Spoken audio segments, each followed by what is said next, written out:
I think if a man sees therapy, it's like, well, I'm supposed to talk about my feelings and just feel better. That doesn't it doesn't resonate as much. It's like, how can I apply this to my life? I need something really tangible, I feel like. Or even if you're explaining that, like, depending on what it is. So like, let's say somebody has a anger issue and they just snap.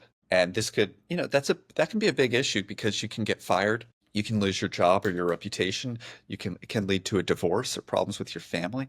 Like that can be a pretty destructive thing. So how do you respond to it? Well, just explaining on some level that, like, it's really helpful to, in the moment when you're angry, to think about what's the trigger here. And a lot of times it's like you feel disrespected, you feel ignored, you feel not heard. Whatever it is, being able to connect to the feeling that's driving the anger can actually diffuse the anger a little bit.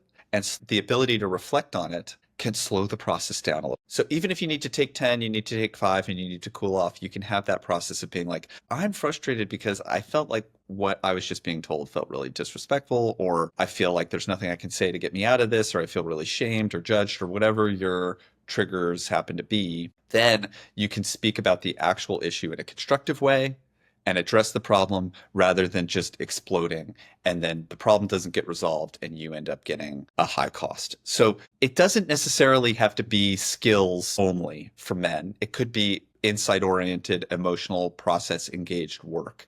But it does involve, I think, some type of explaining maybe a little bit more about how the process works and why it can be beneficial.